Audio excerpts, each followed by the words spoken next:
Heyo, I'm Katie. And I'm your co-host, Corey, and this is the Press Next podcast. Welcome back to another episode of the Press Next podcast. We are so glad that you are joining us today. Yeah, definitely. I know we were kind of gone last week, but we busy, man, because we got some big news and stuff. We're moving. Ain't that right, Katie? Yes, we are moving to Triple D, Big D, Dallas. Ma'am, we could have just stuck with the Triple D, okay? We could have stuck with the Triple D. We're moving to Dallas because we are Texas natives, and it's going to be fun. And speaking of Texas natives, we have a guest on the show today, Whoop, one of my whoop. good friends. But I'm going to let him introduce himself. Hi, my name is Chad. I am an LPC in the state of Texas, licensed professional counselor, for all those not curious, if you're not sure. Background on me, I have my bachelor's in psychology, master's in clinical mental health counseling, not to brag a little bit. Go ahead, flex on them. You deserve it. Listen, You earned it. That's a process. That is a process. And experience-wise, I've worked in behavioral health hospitals, working with geriatrics, with adults. I've worked in PHP, IOP, outpatient programming with adults and a lot of adolescents, lately as of least. So worked right now, I think it's been almost 2 years of experience, which is a wild thing to think of.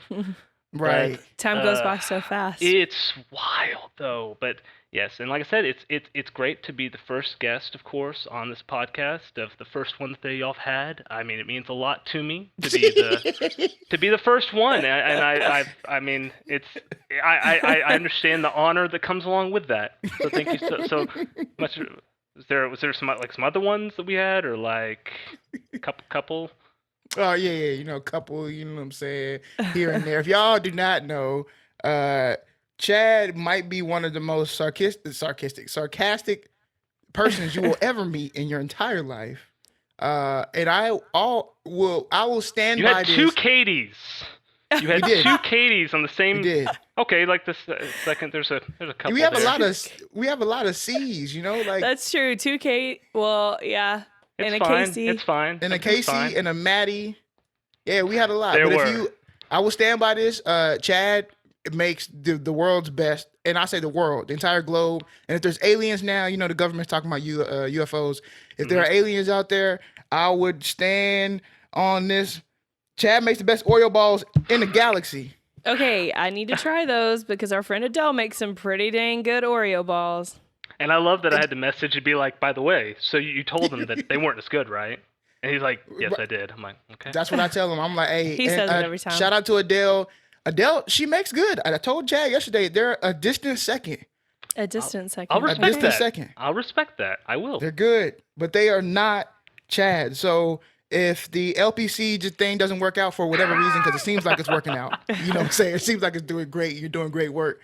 If it doesn't work out, Thank you. You need to open some sort of Chad Oreo ball bakery. We'll work it in, man. There's the long line of requests are steaming. If you follow him or know him on social media or whatever, try to pry the recipe out. I'm sure there's some sort of secret ingredient. I personally think that he put some sort of drug in there, like crack cocaine or some sort of addictive Oh my gosh. drug, Be so extra. It's So addictive extra. and it's good. And if it don't come in the white container with the paper towels on the bottom, You know the saying? I still got the shit. if it don't come like that, you got the wrong order. It's fake. Those are replicas. Okay, we want the original Chad Oreo ball. So we're happy that Chad's here today, and specifically why we wanted to bring Chad in is we know that this month is Mental Health Awareness Month. And we are talking about the film Silver Linings Playbook. I'm Yes. messing up. I say playlist. And Killing it I today. don't know if Corey wants to brag on himself, but Corey also has a master's in clinical mental health counseling. And so him and Chad went through the program together. And so it's really neat to have both of their experience and outlook on these topics because that is what they studied and went through hours of training and clinicals for. Yeah, definitely. What a time. I still refer back to a lot of my stuff. And I just have... Also, our house is full of psychology and counseling books. We got the It is. DSM-5 on got the the DSM-5? nightstand. Yeah. On and the I have- nightstand. check this out real quick. Hold on. Oh, This Lord. is like my little buddy cheat sheet, where I can get to it very real well. fast. I know you remember this, Chad. Oh, I do, absolutely. Yeah, so this is like, I refer to this a lot. I was actually going to bring out the DSM when I was watching the movie, just so I can like maybe diagnose some comorbidities or whatever. But Ooh. Yeah. Nice. yeah, I know, right? Yeah, This is you like the did perfect good. movie to do that. But it But I'm glad the populations that we serve while we serve humans are vastly different. I don't have my licensure yet, but you never know in the future. But I'm still working with students who everybody has their needs, and I'm interested in even hearing more about geriatrics because that's like a level that I can't do, or at least I've said to myself that I can't. So there's like a special spot in my heart for people who do, because I feel like it's very much so needed. But Yeah. you could talk about how has your experience been with that population? So it's very different. So I've always said that every experience I've had, I've never been prepared for, but that's something that I take as that's something I should be into. Like if I don't feel comfortable with this, maybe that means that's something I need to start feeling comfortable in or need to work better into. And that's been my philosophy for every single time of now getting jobs. Because I'm always like, oh, I should get this job. Not availability, but this job is. And so Right. geriatric, it's very different. And I always say like, because I went from college students to geriatrics to adolescents, which might be the just jumping between things, Right. the wildest Yeah. jumps. But I always said that it came from an area of as long as you address an individual and talk to them like they were a person and understood just putting yourself where they are, it doesn't matter what age group, you're going to understand the person. And as long as you meet the Right. person where they're at, that's the first step. The second step is just hearing where they're at and recognizing that even if you don't know their experience, take their life as being real and always be real with yourself. Because as long as you're genuine, then they feel you're genuine, then you'll be able to connect a lot easier no matter how much of a difference in age you have. Man, I feel like I was just talking to myself when I tell That's you. good. Yeah. When I tell you that in my job search here recently. So for those of you who don't know, the reason why we're moving to Dallas is because I just got a job at Southern Methodist University. Yay. I will be the assistant director of student advocacy and support. So very excited about that just experience and opportunity and what they're gonna allow me to do. But my entire interviews, when I was going through all of these process, was exactly what you just said, Chad. Was like the one thing that I can't stand about student affairs sometimes is that we just forget that we're working with humans. With humans. Like we just have to be genuine and remember that because they're a human, they deserve respect. Listen, be genuine, and help them out. Like it is really that simple. That was the crux of all of my interviews. That's what I'm gonna do. I'm gonna come in here. I'm gonna listen to people. I'm gonna be genuine. I'm gonna offer respect and treat people like they're people and humans because they are.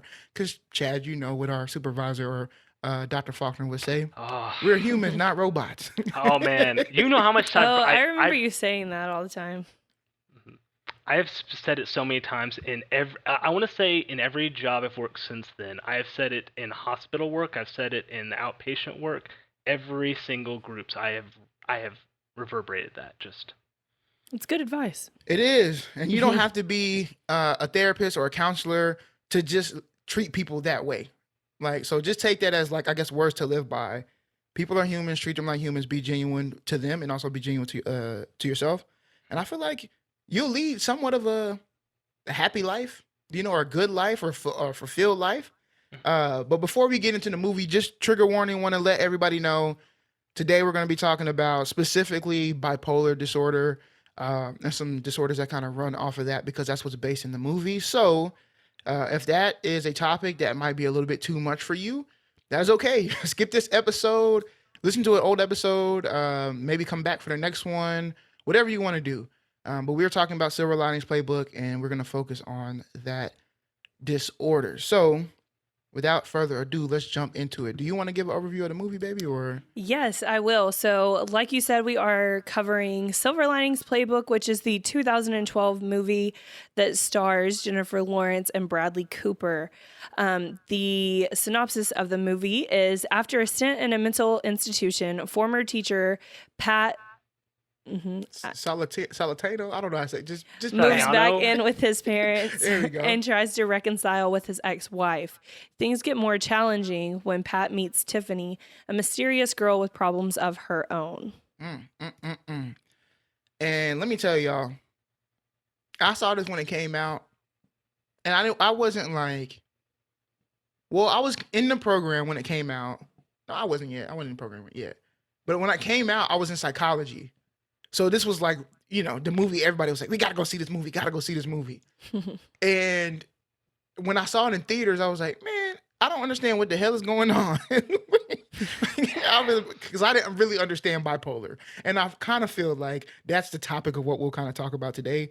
But then when I watched it a second time, when I had more knowledge, I was like, this film is great. But I want to ask y'all, scale of 1 to 10, 1 being, an absolute garbage movie, like rubber, and 10 just being cinematic greatness, Katie, I'm gonna start with you. You just watched it for the first time, literally just now. I did. So how do you feel, scale 1 to 10? I'll give it a 6.5. I know. Wow, I am Or 7. taken aback. 6.5 or a 7 because I feel like a lot of the movie I was like, but why are they doing this? Like, what? I mean, I was kind of it was hard to follow. I'll say that it was hard to follow in some parts, and that may be because I don't quite understand bipolar disorder to the level that other people might. And so I'll say a 7 because it was hard to follow, but certain things were hard to follow. But then the overall story was a great story. So I'll give it a 7. All right. Chad, where you at? So, God, I've gone back and forth every time whenever we were debating because I know I was going to rate it. I know it's going to be a thing. I would say probably an 8.5. I think an 8.5 is very fair. I very tempted to give it a 9. And Corey, your exact description of what your experience was 100% exactly when I first watched this movie. I watched it. Okay, that's how I felt. So maybe I just need to watch it again and I'll feel better about it. Well, it was a thing of like, I was like, okay, what the fuck is happening? Right. I literally was like, why? Because I had heard of bipolar disorder. I had heard of these kind of complications. And I first watched the film, it was before I got really into the psychology program I was in, that we were in. And I was like, well, it was very entertaining. It was incredibly well acted.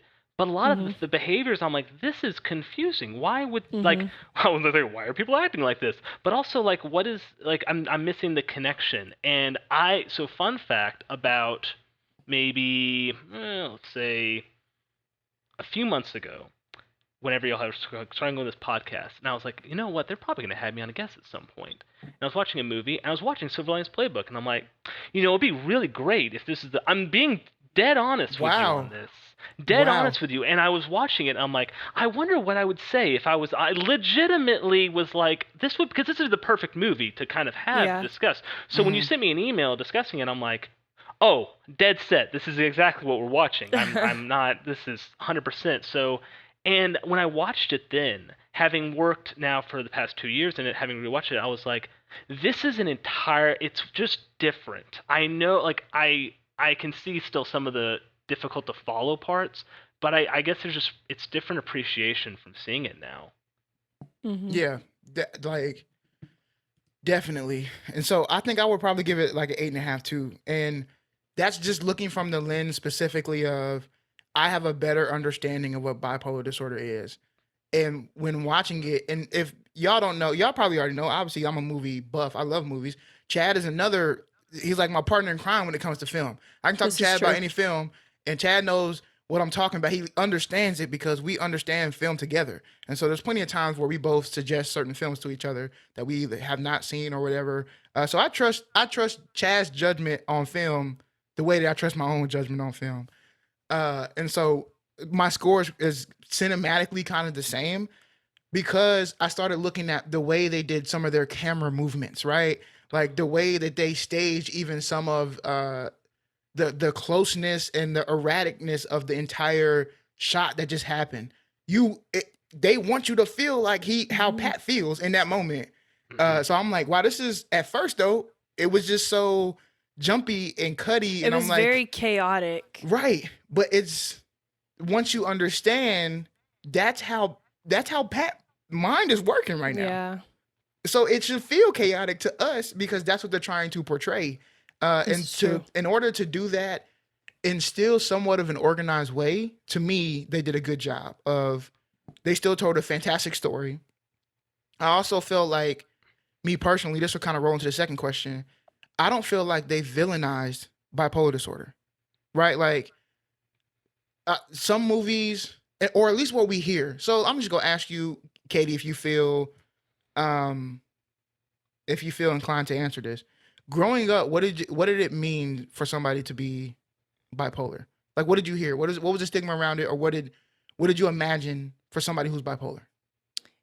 Yeah, so growing up, I always thought bipolar was someone who just had extreme mood swings. And that was pretty much all that I thought. Like, you're happy, then you're sad, then you're angry, and it just is like a switch that flips. And it wasn't until I was older when I found out that someone very close to me actually was bipolar and has been diagnosed with bipolar disorder for many years. And I was like, huh, I can see signs of that, or I can see things in a different light because it's not just extreme mood swings. Right. Okay. Like, that can be an aspect of it, but it's different. And I think that everybody sees bipolar as just mood swings. Mhm. And so well, I guess I'll ask you, Chad, as a professional, can you go into a little bit of detail about bipolar disorder? Absolutely. Or either one of you, I guess. Yeah. I'll say a little bit. First and foremost, by the way, with especially bipolar disorder and any other diagnosis we talk about, please do not DSM-5, like, Yes. look up Self-diagnose. self-diagnose. Oh, goodness. Yes. That's why Corey won't even let me read the DSM. No, I don't let her read it. I'm like, do not self-diagnose. It's so easy to, because, and even some people that are experiencing mental health crises, they'll, when we talk about certain criteria, they start like kind of getting worried because they don't know, and also they're trying to understand themselves. So with bipolar disorder, formerly known as manic depressive disorder, it is a combination of what is manic, which is the highs, where you see kind of grandiose thoughts. A lot of delusional thinking can be part of the manic episode. Grandiose thoughts, I could summarize a grand number of celebrities in the limelight currently who present with that criteria at times. They can be very intelligent people, by the way, who have these diagnoses and disorders. They can actually, I've heard stories of professors who go on a manic episode and write a book during a manic episode where they've been awake for an entire week. Also poor sleep, high energy, risk-taking behaviors. A lot of where they just have all this energy, but it's not always good. They have poor relationships oftentimes, and then that's so the manic episode you have, and then you have the other side, the depression. Now, this movie will categorize and show that Pat. I don't believe they ever show a depressive episode for Pat. They only show kind of manic and some underlying other traits that aren't necessarily part of the bipolar disorder.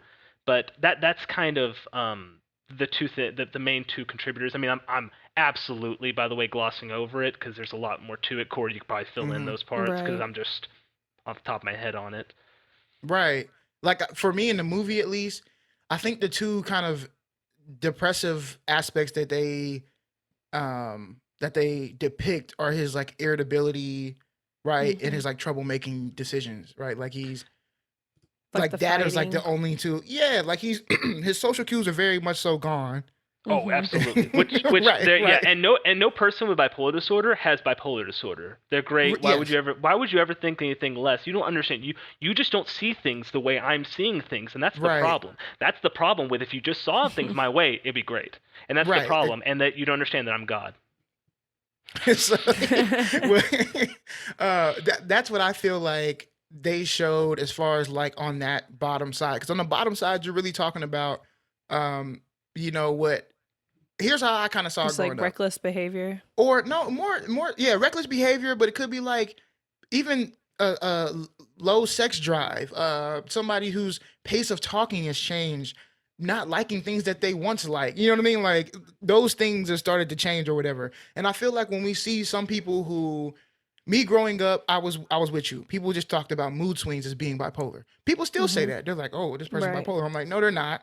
Just because you were having a swing of your mood does not make you bipolar. Okay. Right. First off, we're talking about over a period of time Mhm. versus over what just happened right now that is going to be very short lived and you were happy, now you're upset. Okay. But Right. if you go 0 to 60 fast, most people kind of lump that in as you being like, oh, you're bipolar. But here's how I've seen it the most. So I have some people, some friends who are close to me, and I've known some other people where I've never seen the manic side and I've Mm-hmm. always seen the depressive side, right? Like, so I don't, for me, it's more so I've always seen the lows. Mm-hmm. Yeah. And that was hard to even get like a hold on because it's not just depression, if that makes sense. So they're not just necessarily going to depression and they still even seem normal. So growing up with that was weird. But when I got into psychology, when I got into counseling, we started really getting into what it looks like. For me, at least, this is one of the harder ones to, if I had to diagnose, this is for me, one of the harder ones for me to say, this is what you would have. I will Mhm. probably never be at the stage where I'm diagnosing. But if I were, I would have trouble diagnosing this one. The reason why I'm saying that is that I think it's not as easy as people think it may be for you Yeah. to be able to recognize that somebody is struggling with bipolar disorder. Mhm. It can be mistaken with a lot of comorbidity for other things, Yes. and it's a huge and also bipolar disorder can look very different to different people. Mm-hmm. Some people have watched this film and I've seen the reviews and they'll say, well, I just don't think it matched up with they didn't show a depressive episode. It's like, well, that's yours. It can very fluctuate. That's how I feel about all mental illness, is that it's hard. It's hard because everybody is so different, right? And everybody's experience with their mental illness is different. Like depression for me can look very different to somebody else with depression, but it's still depression, right? So I agree with y'all. It's very hard to see in people and can be disguised as something else or mistaken for something else. Yeah, I would definitely be having to distinguish between major depressive disorder and bipolar disorder for somebody who's really only displaying the Yeah. lows would be very tough for me. I think it might be slightly easier if all I'm experiencing or hearing about is the highs, which is I kind of think is what like Hollywood kind of romanticizes about or whatever. Like when you talk about bipolar, they just talk about, oh, we're gonna talk about Kanye West, and when we see that, of course we see that. When do we ever see anybody's lows? Like ask yourself that Mm-hmm. question. We don't ever see anybody. Nobody's posting their lows online. I Right. don't know. Maybe Gen Z is a little bit different. This Okay, is true. Gen Z This might be is posting true. their lows, and their highs and their flats. Like they're posting everything. But for the most part, people are only posting what they want you to see. They're never posting the lows. So that's why I think that people have such a skewed vision of what this disorder is. So is Kanye diagnosed with bipolar disorder? So he says. I Okay, don't. I that's mean, what I was thinking, and that's kind of who I think about when I think about like a public figure with. I just remember him on the that one song Oh, saying, "This is that bipolar shit." right, yeah. and to me, I feel like he recorded that entire album in a manic state. Right, that's true. Yeah, and Like, then he disappears for a little while, almost like he's taking a break. right, and almost retracting back to like his normals, like his Mhm. normal self. So, but when do we ever see the lows? Right now, we know that Right. there's some lows happening. He's getting divorced and everything else. We don't see the lows from Kanye. We Mhm. see when everybody says Kanye's crazy or Kanye needs some help or whatever. I'm like, he's not crazy. He's a human. He's going through something, Mhm. and he I'm probably going through has something. right, and he probably has help though. Like Yeah. you don't think Kanye has help? I'm sure It's he it, probably has help. It's hard for a Mm-hmm. lot of those celebrities. I mean, I saw this with Amanda Bynes on social media Mm. years back, is that it's this cult of you'll always have someone that's praising you, so therefore why would you seek Mm, help is very difficult area to be in. And the aspect Yeah. of what is crazy, oh God, goodness. This right. movie goes into that a lot actually, which will be very interesting to talk about, but Yeah. Yes. No, let's, you know what? Let's park the bus. Yeah. Let's Let's talk dive into about that. that because I feel like with, what was her name? Tiffany, mhm. Jennifer Lawrence. Yes. They, here's the wildest thing. Pat suffers from bipolar disorder. It is, Mm-hmm. you can almost assume that Pat's father also has some illnesses going on, Mm-hmm. right? He kind of, the OCD, maybe it's just superstition, maybe it's OCD, but Pat and his father are very much so alike. So I would even go out on a limb and say that Pat suffers from bipolar disorder as well. Pat Senior. Pat Senior, Mm-hmm. yes. So they both do. And then you Well, have and they went into that a little bit when he was talking about his dad not being able to go into the stadium for fighting. right, and Three he was three like, I guess we're separate both the occasions. same. Yeah. Exactly, right? Right. It's I guess we're the same, huh? He's like, I don't, But for me in the film, when everybody kind of recognized that they were the same, is when everybody got connected. But they were calling out Tiffany always about Tiffany being crazy. It was Mm-hmm. almost like they believed that Tiffany was the only one that was crazy. Mm-hmm. Even when the little kid would show up with the camera at the house and like, oh, is this a bipolar disorder? Is this a manic episode? Oh my Um, God. you I never know, want to. I never want to drop kick a kid more. no, me either, bro. Like I probably would have in real life. Don't show over my door the camera talking about, is this a manic episode? What? But What? also all the people standing on the sidewalk watching too. It's because, and I feel like that's a powerful moment for me Mm. because I feel like what we do with people who are struggling with mental illnesses is we make it out to be a spectacle, Right. right? That's a And good point. so that's their way of showing it in the film. Everybody wants to look at the person who they think is crazy, Because it makes them feel better right? about themselves, insultingly. Exactly. Right. And we don't really see them as a human going through a problem. We see them as this person's gone crazy, you know? And they need to be. We talk about or we talked about in our program all the time to get it in our head about how the anatomy of the body and the brain being an organ and your brain can be sick, Mhm. right? And if people understood that more, we can help with the stigma of getting help. You go to the doctor whenever you're sick. When your chest is hurting, when your kidneys hurt or something else, when any other organ is hurting, you go to a doctor to get help. Yeah. For some reason, we don't feel that way right now about mental health issues.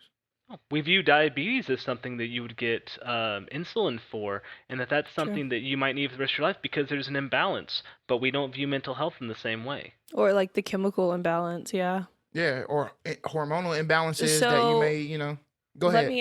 me ask you this though, both of you. So obviously where we are now in society, we have um been more aware of mental health, and it is Mental Health Awareness Month, and I'm sure employers have reached out to employees and said, take some time for yourself, it's Mental Health Awareness Month. And I don't ever remember hearing that growing up, right? So that's kind of a new revelation. And so do you think that where do you think the line is between acknowledging it and romanticizing it? Because I feel like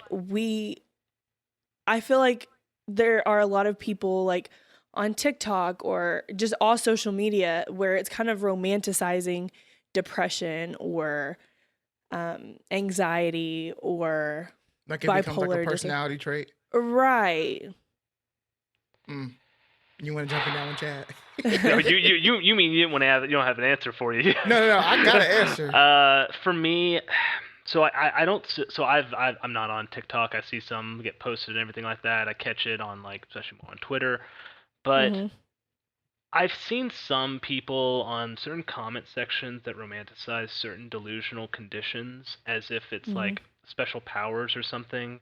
Right. And it's very problematic because, and I've seen some where people have fantasized in some way self-harming, which is very problematic on multiple levels. But Mm-hmm. this is something that we see has been a problem for many years. I mean, Mm-hmm. how often have we fantasized or romanticized alcoholism? Like, just a simple True. act like that, which is we treat substance use disorders that it is a disease condition that can be passed on, generationally speaking, but we don't view this in the same way that we've romanticized. There's always conditions as you learn about them that there's almost like a pendulum swing on the opposite direction in such a Mm-hmm. way that I think it's a lot of it is just it's a lot of what we teach and what we learn being caught up on, Mm. and that's what I see at least.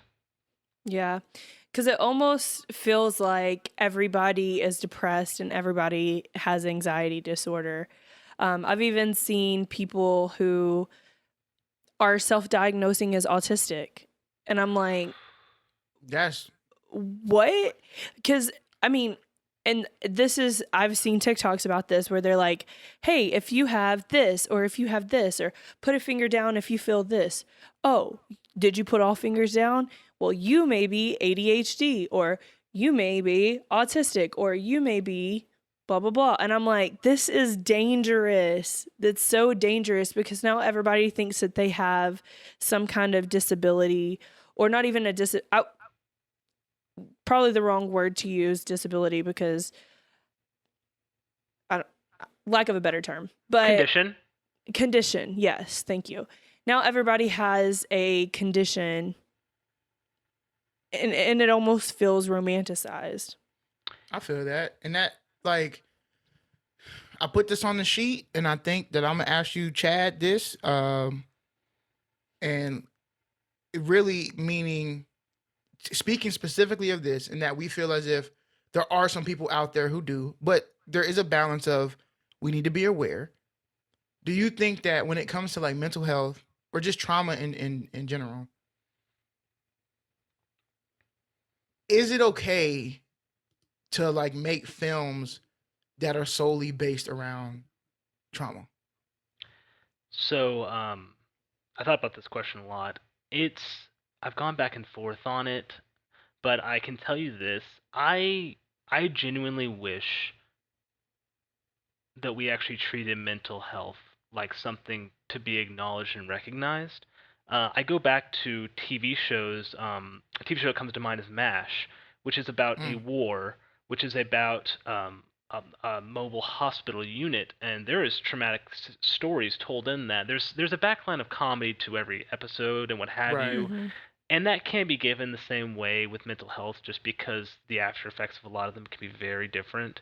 But I do wish that there are more things like this because even when watching a show like a movie like Silver Linings Playbook, you watch it and you take away from it saying like I'm still it's you don't necessarily know what you kind of saw. You know you Mm-hmm. saw these criteria and what these mean, but what they mean is very different. I Mm-hmm. think that you have to though have media portraying these things in real lights because what we see on the outside of mental health is not positive things. I've had friends and family members ask me if bipolar disorder is dissociative identity disorder. Well, they don't say that. Mm, They say it's multiple personalities, right. and it's such a jump. It's such a jump from the Mm-hmm. two things, but that's the extent of how mental health is not portrayed in either a positive light or a realistic light. And so I think it's important to have cinema, media that show what trauma can look like because while it can be triggering, I think there's elements of life that is triggering. There's elements of life that will be Mm, triggering, in fact. And while it is, and there's things potentially triggering, and we limit these things. One of the films y'all had previous to now actually was, I believe y'all did Invisible Woman. Is that correct? Or Invisible Man? yeah, Visible Man. Yeah. Yeah. Invisible Man is incredibly triggering. I have friends that cannot watch that movie because of the things it discusses, and that's understandable. I wouldn't Mm-hmm. force it on them, but I think you Right. have to have some things so that people can see that, and the ones that do, that feel that they can comfortably watch that, they can be able to process what that looks like and to feel like, Mm, okay, I'm not alone in this, and that this is part of a life that I can live and work through because it is a positive movie in the end. mm, mm. I feel that. I'm like I like always on that. the line. I'm always on the line of like, do we show it or not? And even specifically in the Black culture, I say this every time. It is such a conversation when it comes to Black trauma. There's like that's the hot topic now. It's like no more movies and stuff about Black trauma. And I'm like, I get that. I really do. I understand that. But I also feel as if now we have we're almost gaining this like surplus to where we're somewhat becoming competitive in the filming industry, right? So when I'm talking about Black people in general. So now it is the time to tell all of our stories, right? Like if there was any time, even though it may be traumatic and everything else, but if there was a time to tell our stories, it's now. Like are continuing to step on the gas and get more and more opportunities. And even if we get one more this year than we got the last year, that's one more opportunity to get out the plight of Black people in this country, even if it is based in trauma. Mhm. Now, while I would love to see, more, happy movies and stuff like that, it's very. The reason why I enjoy Silver Lining Playbook so much, is because that family is an all American family. Yeah. Like when I watch them, I'm like, I see this every day. You can relate. Yeah. I see this family every day. And we could talk about all the hunky dory nice stuff, but this is what's really going on in the suburbs and everywhere else. This is what's happening. People are struggling with mental health issues. People are struggling with just general health issues. People are struggling with finances. People don't know how to live. Parents don't know how to parent their kids who are suffering with mental health issues. Kids don't know how to relate to their parents who are getting old and are starting to deteriorate. Neighbors don't know how to be neighborly to a family who is struggling with issues. So I think that this movie is very powerful and can be very powerful. So I'm like, we need movies like this. But on the other hand, I'm like, man, we are subjecting people to like secondhand trauma at the end of the day. Right. I Yeah. think that I kind of talked about this in the eating disorder episode, but I think that it's important because I think that I think a lot of people learn by seeing or by experiencing. And so I think that watching this movie or movies like this help someone experience something so that they can understand it. Go ahead, Chad. You about to say something? No, I was going to agree with you. I think that part of these things is understanding the human condition, and we neglect just how much that our experience can be seen by someone else as comparative and also unique, and that we don't know what another person's life looks like. Even the people we see every day, friends and family, we don't always know what someone else is going through. So sometimes in any kind of media that can help portray that, just even for a moment to help understand, and if you can walk away from it and gain that knowledge, that's something special that I think across cultures needs to be able to happen.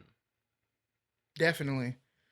Valid points, all valid points. I know that like I have conversations every day with people who are like way on the other side of the spectrum who are like, no, we should never be watching films like this. And then some other people who are like, no, we need to have these, we need more, and we need to push topics even further, so we can really get to the nitty gritty. But then I'm like, how far can you get with a certain rating, right? Because some of these Right. parents, now I've been to movies.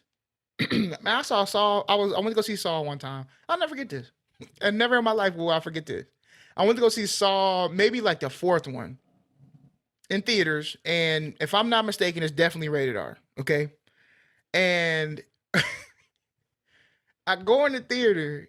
Why are there kids in this theater with their parents? And I'm talking about these are like from ages 3 to like 8. Mm. I'm like, yo, what do they need to watch this film for? I remember when we went to go watch it, there was a kid there with their Yes. parent. Yeah. And they were like, I'm not scared. The first scene, that kid was tripping. Ducked. Like, why? Like, why? I think that we should push the limits, but there has to be some sort of, we really can't just trust everybody's parenting to be A1. We see that on a daily basis. Like that's just not gonna happen. But I be wanting to watch films that are visceral for me. You know, like I'm like, wow, this really moved me, and I need to do better. Like that's what I want from a film. So I'm gonna lean into that and ask, was there a powerful moment in this film for you? I can start, I guess. Yeah, go Go ahead. ahead. For me, there's a couple scenes that I think back to, but the one that I think of pretty close to immediately, also one of the most well acted scenes I could see with Jennifer Lawrence, who does fantastic in this movie, She Oh, does. is phenomenal. the diner scene. And the diner scene Mm. leading to, I believe, immediately afterwards is right outside the theater. And you talk about the moment whenever she realizes, like, you really do believe that you're different than me, like that you're so different. And it's just her being like, oh my god, like that realized just how oblivious he was and how much he thought of her, which hit her very hard. And then the scene immediately afterwards, which you talk about camera work, going around that scene in the theater where he starts Mm, hearing that music, and you mm, see all the people, the reaction, the crowds, not understanding what's going on, but even if he is, what of it? And kind of how responsive this and how she kind of honestly kind of talks him down, semi grounds him, but not really, and just talks to him for a second, and just everyone else's reaction, the police driving up, and it's just this scene of chaos that you can see he's overwhelmed and trying to control what he's about to do because he doesn't want to do anything wrong. It's almost like he wants to just scream and cry and hope that someone Hmm. will understand what he's going through, and he doesn't get it either. mm. Whew. That's good. I agree with the diner scene when she says, I can't. I wish I had written down the quote, but when she was like, "You think that your illness is less than mine," or something along those lines, like I'm more messed up than you are. Mm, Um, and that really stuck with me because it's like we talked about when we first started this, is that every mental illness is so different and it shows itself so differently in each person that you can't compare, no matter if it's bipolar versus depression or whatever the case may be. But another scene that stuck with me was when, and this might have been like the second or third time that the police officer came to the house. And every time the police officer came to the house, he was just like, is everything okay? Trying to de escalate the situation. And he wasn't criminalizing that. I don't even know if that's the right word. This mental illness. So he was handling this situation like somebody with a mental illness rather than somebody who's a criminal. And I think that that's something that we lack a lot, um, especially in public service and when you're dealing with people who have mental illnesses. You can't treat them like any regular Joe on the street, right? Because you, like you said, Chad, you have to meet them where they are. whew. Listen, I'm gonna build off of that because I hate when people say I'm gonna piggyback. I'm I'm gonna going to build off of piggyback off of that. that. I'm gonna build off of that. And for me at least, when you were talking about the police officer, because that's where I was going. Okay. But I think you kind of drove home a different point than what I was gonna make. But I think we're kind of in the same realm. Okay. Here's the thing: the one thing that police officer had, and the reason why he was able to not, arrest him, not be forceful with him, not go in just blazing and, get on your stomach and I'm cussing you out and I'm put you in handcuffs and go in the back of the car. Is because if you notice, every time he showed up at the house, he had context about who this person is, who this family is, and what is going on. Even the stuff he was like, hey, I know what happened at the office. Like he even knew that. He had Mhm. context. He knew his audience, Mhm. right? To me, that's a good officer. Mhm. You're policing your neighborhood. You know your neighborhood. You know your people. And so you go into a situation with certain context and you understand I can act accordingly for what is going on now. There's not an actual threat here. And for Right. me to see that like on film, that's gonna skip past everybody's mind because here's what happens in that situation.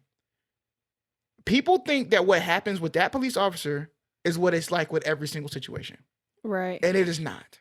And it's not. And I don't want to And go this into the isn't knot and say that this doesn't right. happen, because I absolutely think that this does happen.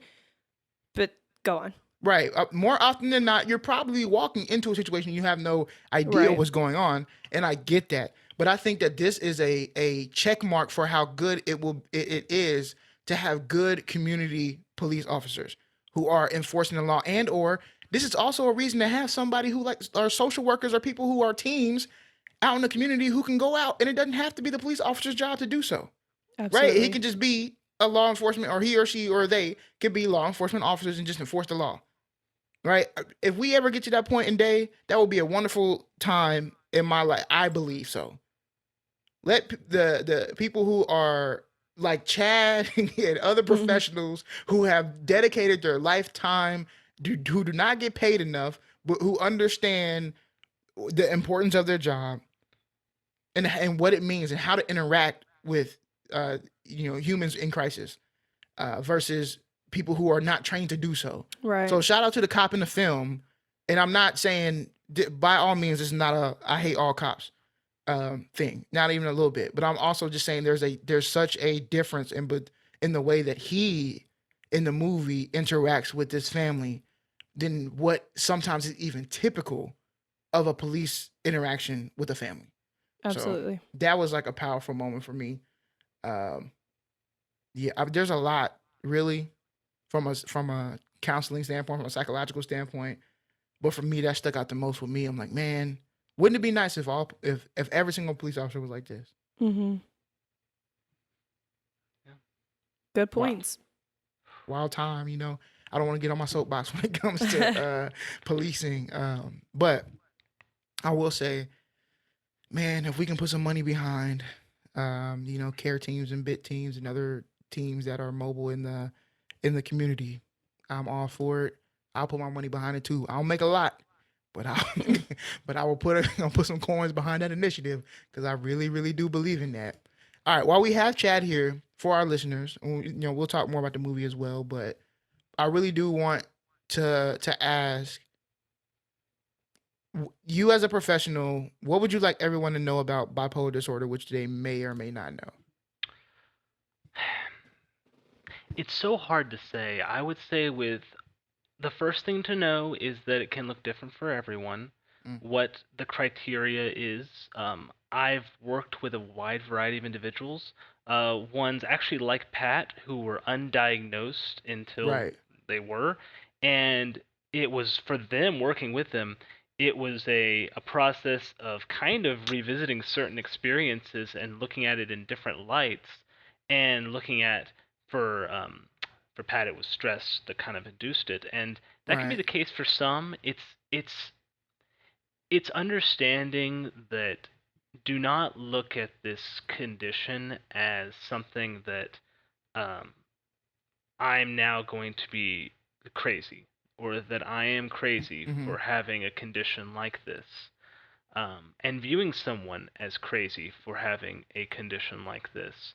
Um, oh god, there's so many points to go across with it, because there's also the behaviors that someone has in a manic episode, and is an individual responsible for those things at times. And it's ultimately speaking, it's I say mania as it's a person that's been turned up to a level that they're not normally at, and Mm-hmm. Right. it's they're reacting in that way. um, it's I think the biggest part I can say with bipolar disorder for people who are not experiencing but know someone that are, you don't have to have lived a person's life to take yourself and say, I just want to understand your life better so that I can help try and see what I can do to best support you right now. Right. And it is also understanding that there's a large variety of people with bipolar disorder who do not seek help. They don't. And that may be because the mania is something that they almost look forward to, like almost like a toxic relationship, where they Mm-hmm. almost look for those moments of mania, because even But it depends because different people's mania presents in different ways. Some people's Very true. they can be able to, and but there's some people who it is incredibly destructive, and they realize that it's not something they would ever want to live with or exist with. So it's the thing I would know about is it is every person is different. The best thing you can do with one person is trying to put them in their place, be present with them, and try and help them to get help. Um, and understand that for those who don't have it or trying to help someone with it, also set very much emotional boundaries because you cannot be held responsible for someone's life like that. Ultimately speaking, is that if they're not Facts. ready for change, then change will not occur. You preaching. Preach. Ah. Oh, we connected. Get out of here. Katie, for you, I'm going to ask you something different, which is that knowing how you grew up understanding bipolar disorder, do you feel like watching this film gave you a different perspective? If yes, why? Why?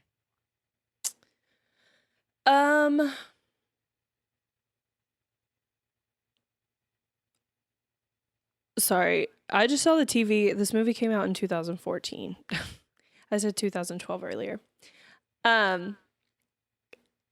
I don't know if this would.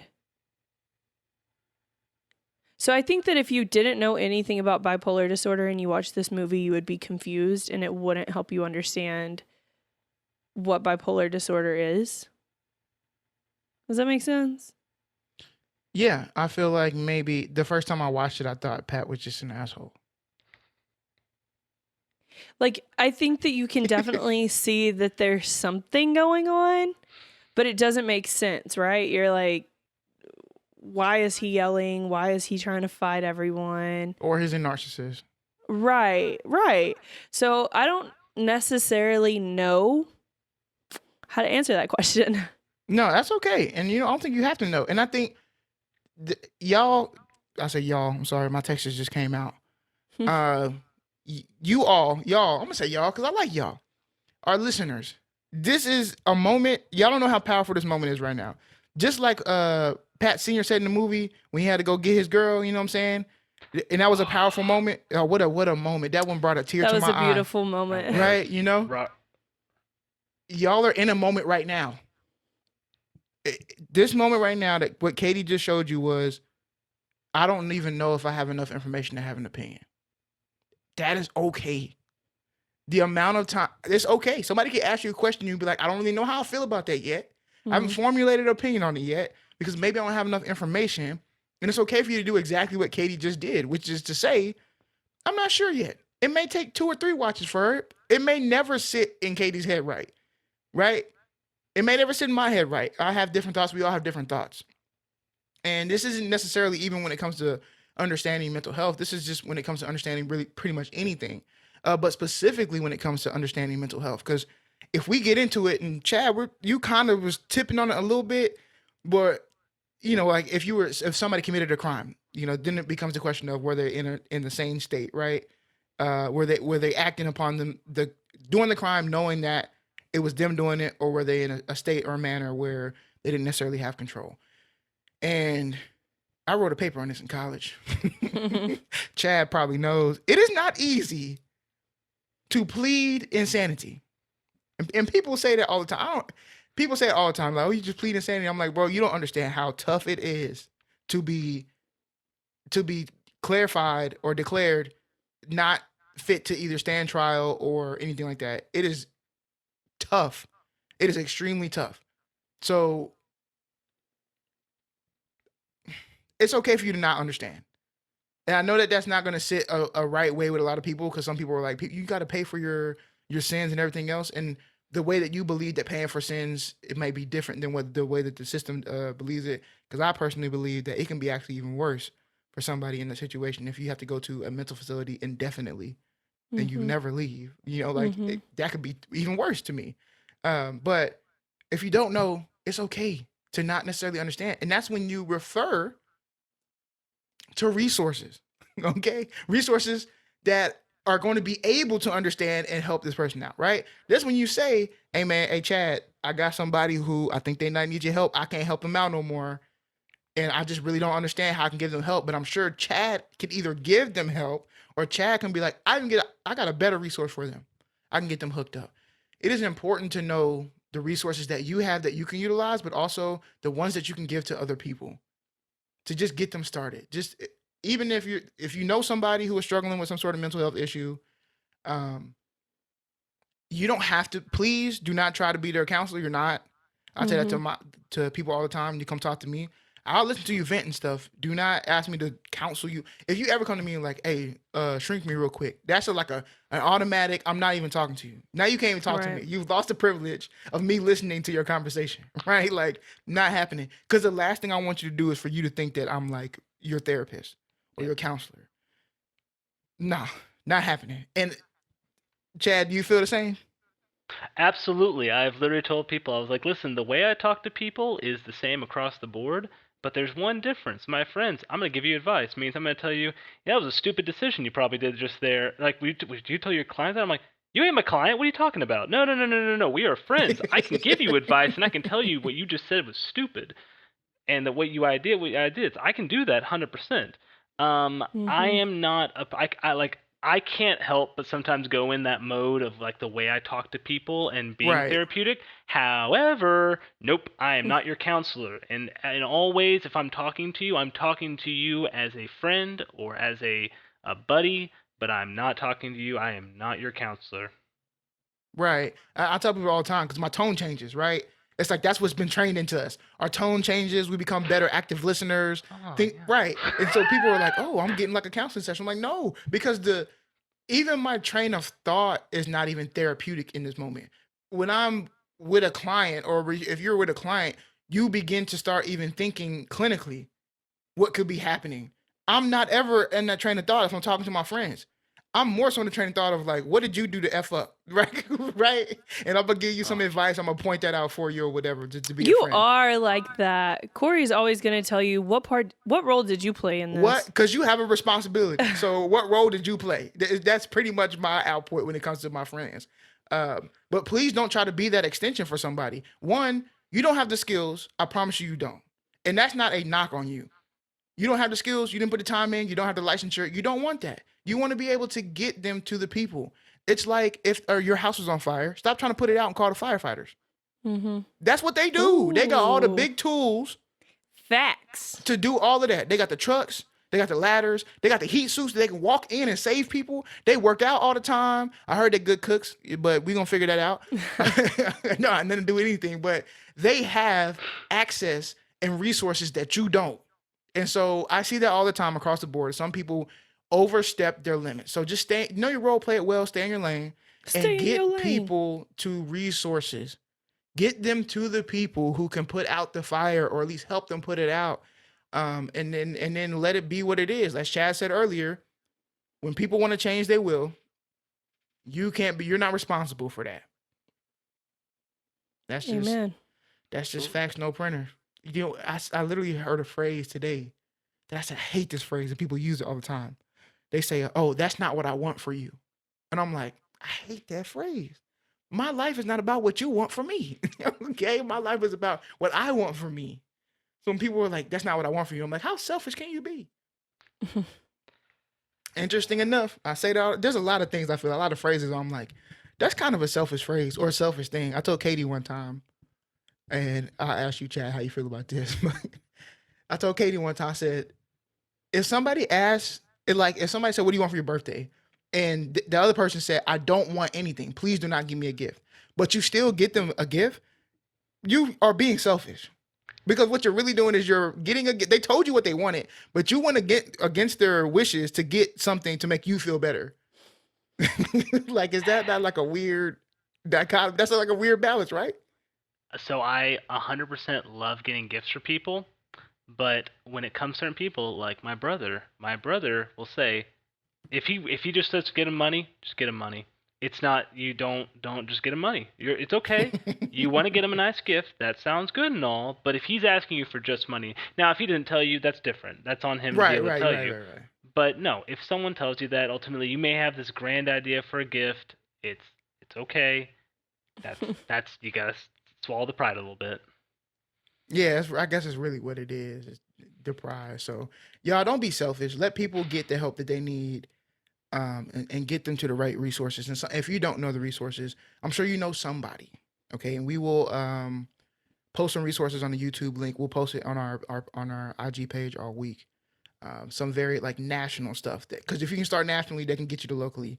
And if you and also vice versa, if you know more locally, they'll get you nationally. But either way, we will post on most of the national ones because we don't know where y'all are listening from. I mean, we know, but y'all are spread out, so not everybody's in the same place.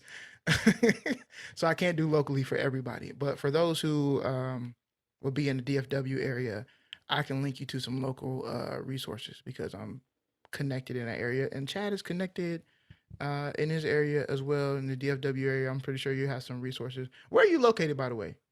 Where am I located at? Yes. I am located just north of Fort Worth now, living in an apartment, chilling. Nice. Very nice. Yes, What- yes. You said just north of Fort Worth, huh? Mhm. Let me take a stab. What's just north of- Hazlitt, Keller, Near there, yeah. Roanoke. Yeah. Are we getting warmer? You're basically there. I mean, that's like everywhere around, like Hazlitt, Keller. Like, let's be honest, Right. that's like the same place. I listen. I'm from small towns. That's true. That's Everything my old is like stomping grounds. everything is like 15 minutes from everything else where I used to be Right. from. Like, they'll have Denton and then they'll say Corinth is a place. Corinth ain't a place. Corinth is Denton. It's I all agree. the same thing. Like, you don't try and tell me those are two different locations. Keller, Watauga is the same place. You can't tell me those two places are different locations. Yeah. Like if you literally Hearst, are a hop and skip Hearst, Euless, Bedford. Yeah. all the same. Don't try and tell me these places are different. Like Oh it does. my Like gosh. only people who say they're different are people that live in there and have some pride in different areas. To me, This and is I know true. there's some place like it all looks the same to me. You haven't even left that area. If you take one step and you're in a different city, nope, not doing it. You're in a different area. This is true. However, I will get defensive when people say Dallas Fort Worth is the same thing. I'm like, they're No, two different cities with another major city in between them. Arlington's in the middle of it. Yeah, but people that don't know Texas don't know Arlington. So they say DFW and they're like, oh yeah, it's the same place. No. No, it is not. And they're like 30 minutes apart. and they have completely two different cultures. True. Yeah, it is wild, but that's why we love Texas, right? So, listeners, if you're not from Texas, this is not a Texas bash party. This is a Texas hype party. We're trying to tell you that there's so much to do in Texas, and while it may all look the same, the natives and the locals will let you know that it is not. It's true. very different. And if you need to get anywhere, drive 30 minutes. Yes, you better have True. that gas. You know what I'm saying? Hopefully, I don't think the pipeline really affected us too much because I was really from like Houston on up to the East Coast. So, I think we straight on the gas for a little bit, but you never know. I feel like gas in the summertime in Texas always gets a little up there. Well, gas always goes up anyways because of traveling supply, and vacations and Goodness gracious, don't you love supply and demand?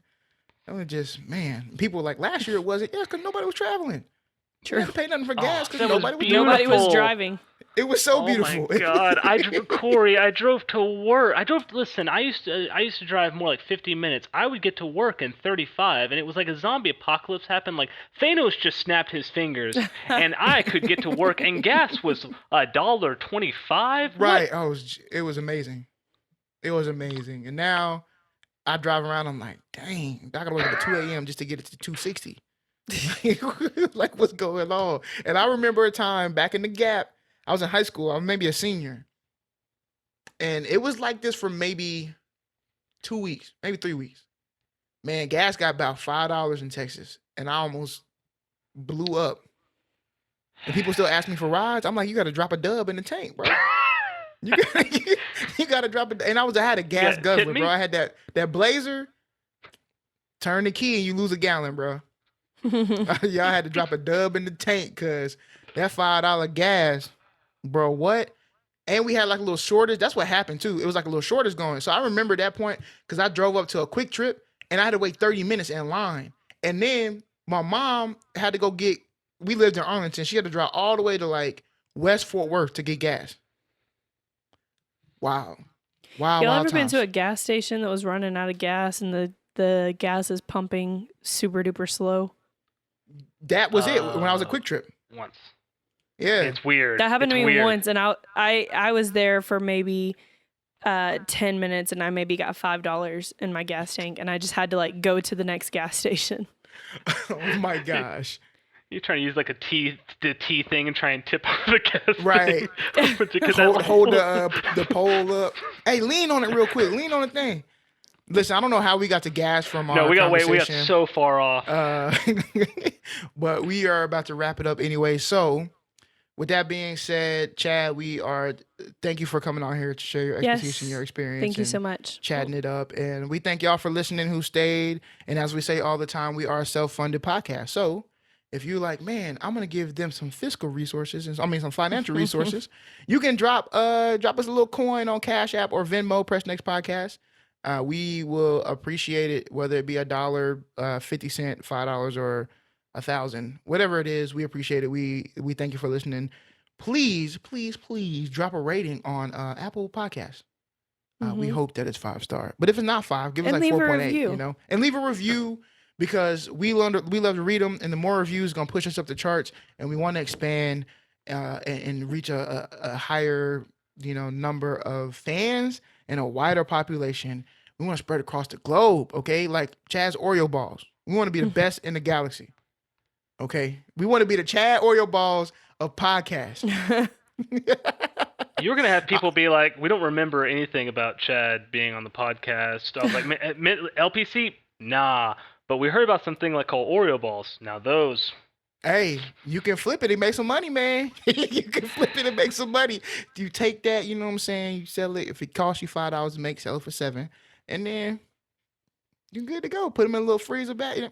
Man, I'm trying. Listen, I don't even want the money. I don't even want no. I don't care. This is a collective idea. You can put all the work in.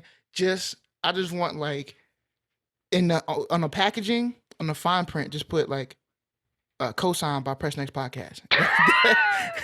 That's what I would like. That's it. That's my only stipulation in this deal is if you go into the Oreo ball business, which I'm sure you will expand to other cake balls and things of that nature. And who knows? Maybe I need to introduce you and get you connected with Adele, so maybe y'all can team up. Because if she's a distant second, oh man, can you imagine the Oreo balls that you two will be making?